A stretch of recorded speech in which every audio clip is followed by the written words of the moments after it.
Morales. Y gracias por continuar en nuestra sintonía. Hoy esta hora completa dedicada a Guatemala. Muchísimas gracias por sus comentarios en las redes sociales. Y no solo a los guatemaltecos, tengo que decir, me sorprende mucho que haya gente interesada en ver este programa dedicado a la realidad de Guatemala y que nos escriban desde Venezuela, desde Argentina, desde Bolivia, desde México, desde Colombia. Y creo que es interesante porque las realidades de nuestros países deberían repercutir e interesarnos a todos, ya que somos América Latina, todo un continente que nos une muchas cosas de historia y lazos de fraternidad.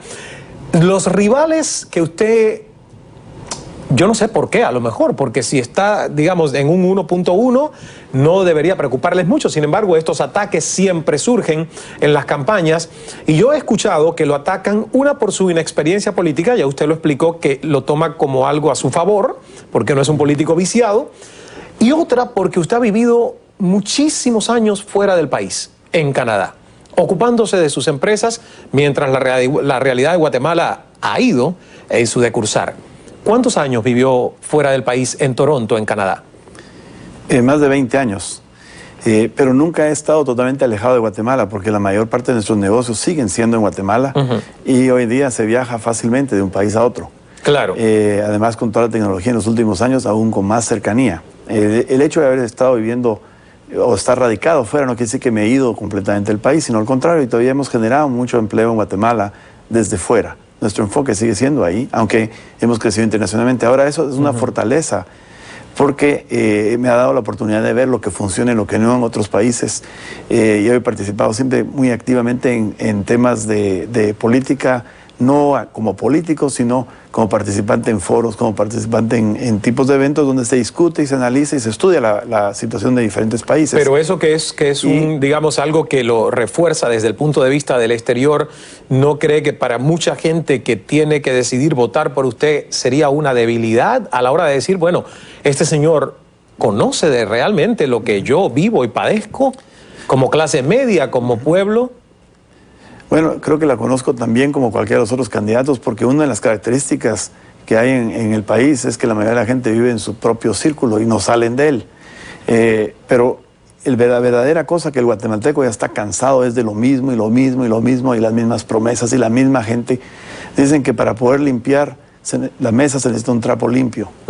Para poder cambiar a Guatemala se necesitan ideas distintas, se necesita gente nueva, con ideas y experiencias distintas de las tradicionales. Y de toda la lista de candidatos y precandidatos, el único que tiene una experiencia distinta soy yo. Todos los demás han estado metidos en el mismo círculo y tienen mucho menos chance de poder traer un cambio verdadero. Claro. Además hay otra cosa significativa y es, hablando del tema de las encuestas, en este momento solo vemos 2 candidatos a la presidencia, el general Otto Pérez y yo. Los demás son precandidatos porque todavía no han sido inscritos y algunos de ellos tienen posibilidades de no llegar a ser. Y algunos, como Suri Ríos, desistió de su candidatura, de la campaña. Ahora, hablando particularmente de Sandra Torres de Colom, ¿en qué estatus legal está después del divorcio tan polémico, controversial, que hizo titulares en todo el mundo, después del divorcio y que ya supuestamente estaba limpia constitucionalmente para su candidatura? ¿Cuál es el estatus? ¿Cómo se maneja esto en el país? Bueno, yo creo que su candidatura no está limpia constitucionalmente. La Constitución es muy clara, en el artículo 186 prohíbe a los parientes directos al presidente a optar para elección en el año en el que ellos todavía son gobernantes. Ella no tiene ningún impedimento para correr para presidente dentro de 4 años, pero este año sí lo tiene, aunque se haya divorciado, porque ella fue la esposa del presidente durante este periodo de gubernamental y además tuvo una participación muy activa dentro del gobierno. Pero ¿en qué proceso está? O sea, no ha podido registrar su candidatura, no está oficialmente registrada. No está porque hay varias diferentes personas que se han dedicado a estudiar el tema. Hay una asociación de ex constituyentes que ha presentado estudios y protestas a la candidatura por estar violando la Constitución. Hay un amparo provisional en este momento de un abogado que planteó este amparo la semana pasada, alegando que hay un fraude de ley porque ella utilizó la ley de divorcios para defraudar la ley que le prohíbe ser candidato.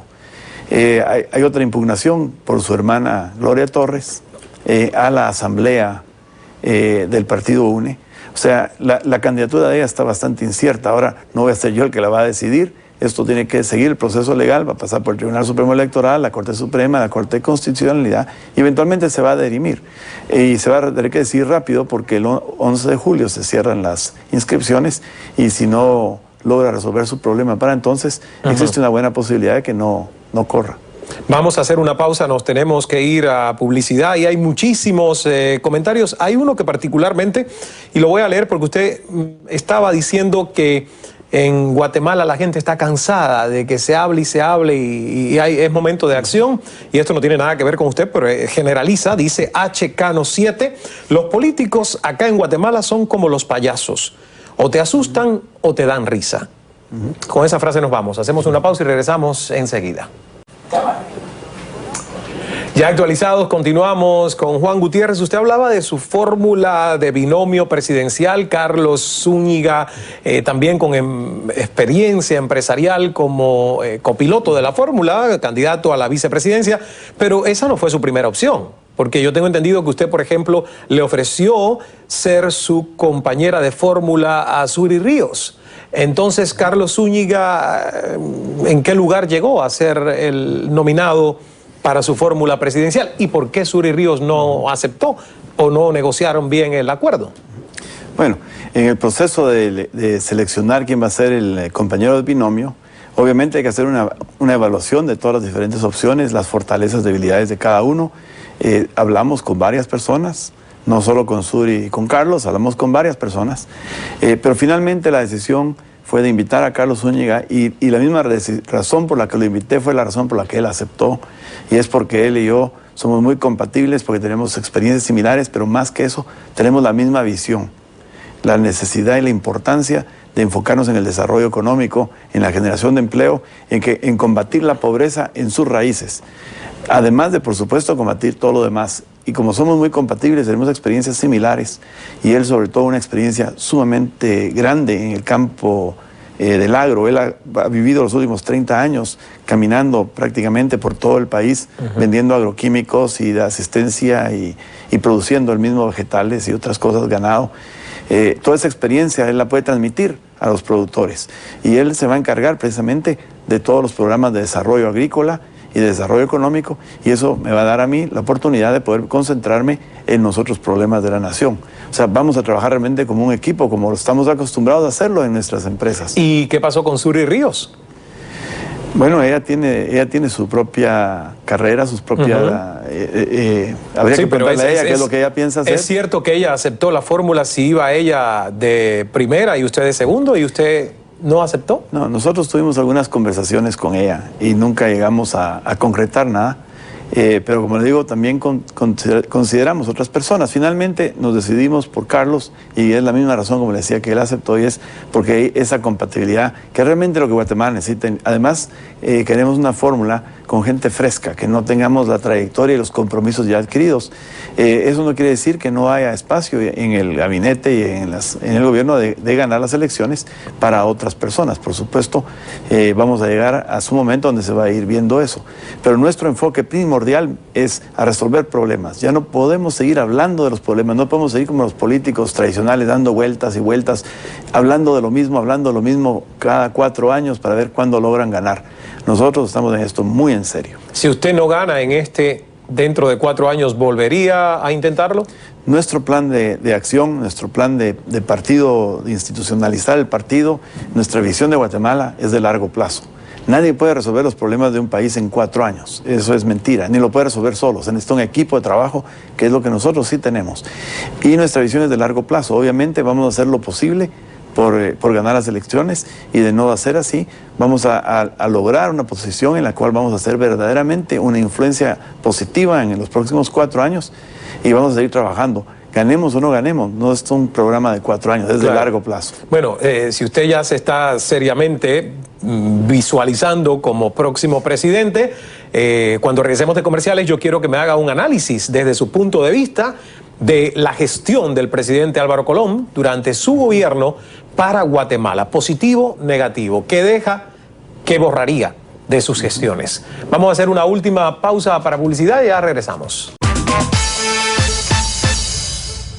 Y nos queda ya muy poco tiempo para finalizar nuestra conversación con el candidato presidencial Juan Gutiérrez del Partido de Avanzada Nacional Guatemalteco. Y hay una pregunta. Yo dije al principio, hablé de que usted es un empresario y le puse el adjetivo de multimillonario, pero no dije que es presidente y cofundador del grupo empresarial Cela Enterprises LTD. Alguien me pregunta en Twitter cuáles son los negocios de este señor.